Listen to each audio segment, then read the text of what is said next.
Senate passage of a new minimum wage in Illinois. We're going over to Illinois now. Governor Pritzker cheered Senate passage of a new statewide minimum wage. This was a couple Thursdays ago. A bill that would hike it $1 next year and raise it to $15 an hour by 2025.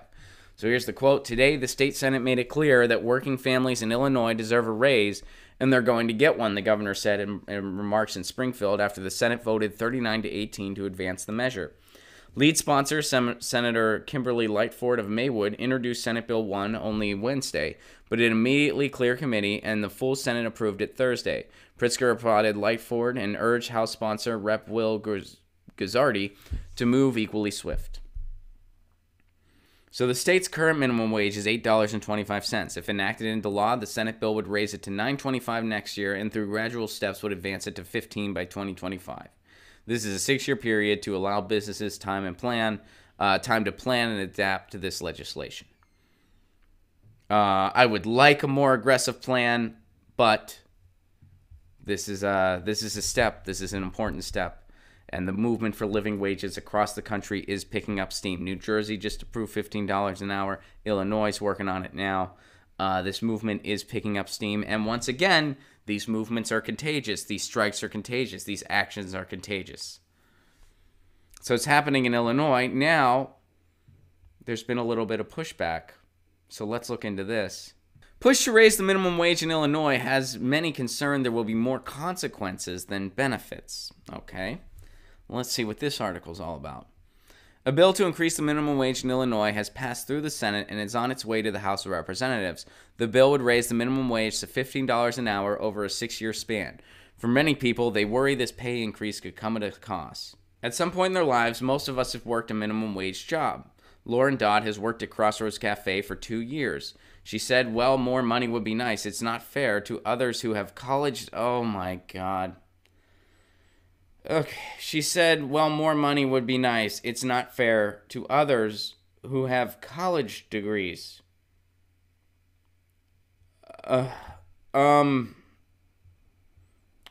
Lauren, I have 2 degrees. It doesn't make me any better or worse than anybody else. It has nothing to do with intelligence.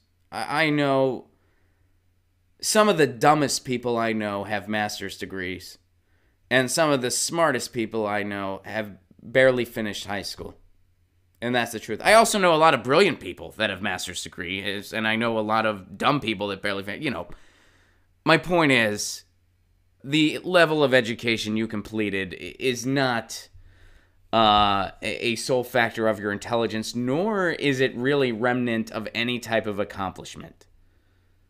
I'm not saying school's a bad thing. I went to school. I have a master's. Grad school was an amazing experience for me. It changed my life. But that just happened to be my path. That happened to be my path.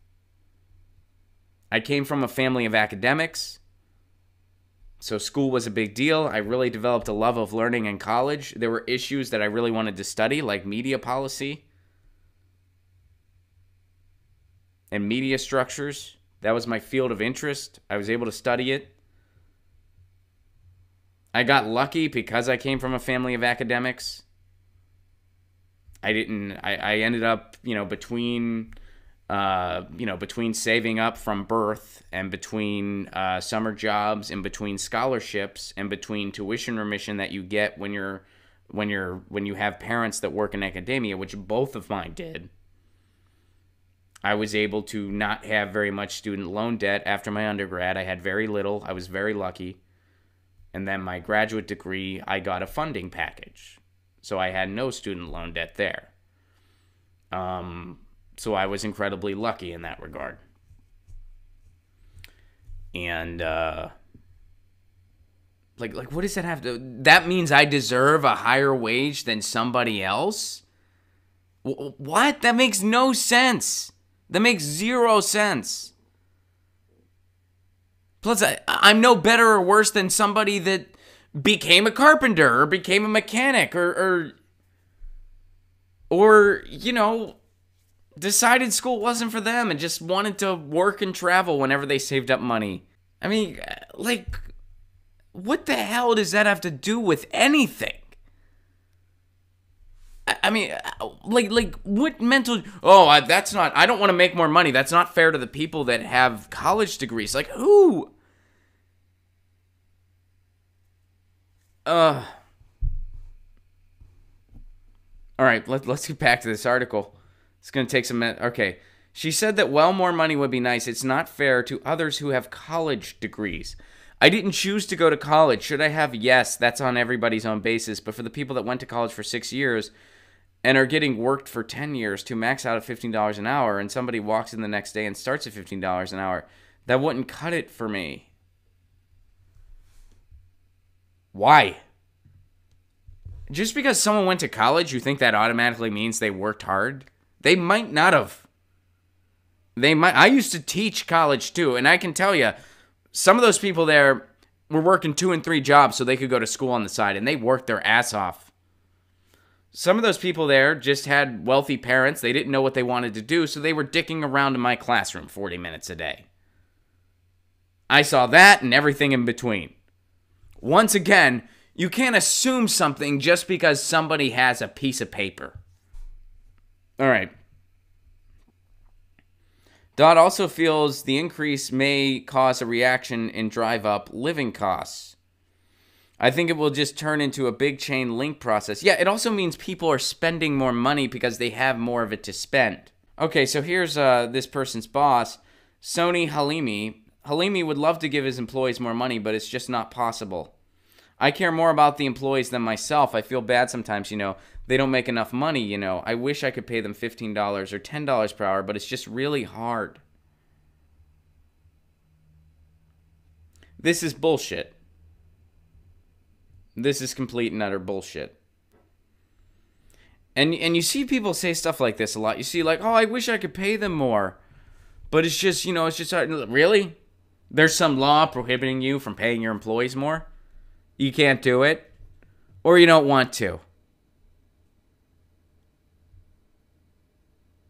If you can't afford to pay your employees a living wage, you can't afford an employee. That's how that works.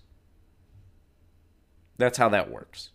And there are plenty of other ways you can get your labor needs met. You could cut somebody into the company. You could form partnerships. That's what you could do. Because if you can't afford an employee, then you can't afford an employee. I mean, do you give somebody do you serve somebody a shitty product? Like, oh, I'd like to have a better product, but it's just not possible. It's just hard. Some companies do that, actually, but you get the point. So this article brings up one, for instance, by the way, this is the article. So the pushback this article, this kind of bullshit article, references is one employee who thinks she doesn't deserve to make as much money as one of her other colleagues who happened to go to college. And Lauren, you're confused. If you are doing the same work as somebody else, you deserve the same wage as them, and you deserve a living wage. That's how that works. The other thing they point to is Lauren's boss, who's saying, I'd like to pay them more, but it's just hard. They don't mention how much money they're making. They don't bring that up.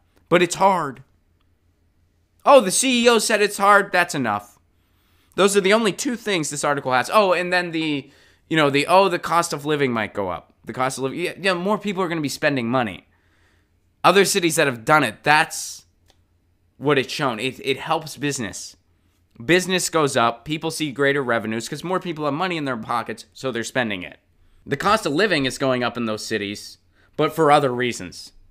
The cost of living is going up in those cities. Looking at Seattle for instance, the living wage increase there helped business in the city. It helped the businesses from bottom to top, and people have living wages. The cost of living is going up in the city for other not as related factors. The cost of living is going up because of people like Jeff Bezos buying up the city, gobbling up the city. That's what's happening there.